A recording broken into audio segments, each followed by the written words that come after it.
Kur ka përfunduar 70% e volumit të punës për rehabilitimin e lumit të Tiranës, kreu i bashkisë Erion Veliaj u shpreh optimist për përmbylljen e tyre brenda vjeshtës. Gjatë inspektimit të ecurisë së punimeve, Veliaj tha se kjo zonë periferike pritet të marrë tjetër zhvillim.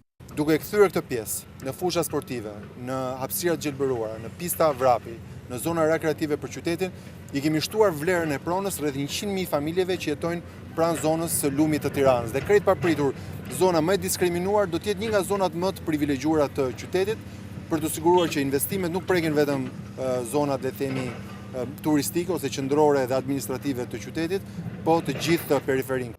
Kryebashkiaku Veliaj tha se me këtë investim qyteti i Tiranës nuk do të njohë katastrofa përmbytjesh, ndërsa zgjidhje do t'i jepet përmes ndërtimit të kolektorit dhe shkarkimit të ujrave të zeza në lum. Ka shumë punë për të bërë për infrastrukturën, kanalizimet dhe shkarkimet e ujit brenda qytetit të Tiranës, po të paktën katastrofa me humbje jete apo me shtëpi që përdoreshin vetëm nga kati 2 e sipër, ne nuk do të kemi më. Me përfundimin e kolektorit që ndjek punimet 7 kilometrëshe në bregun e lumit, ne shpëtojmë një herë mirë nga një kulturë që nuk na bën as pak dinjitos të shkarkimit të gjithë ujrave të zeza në lum.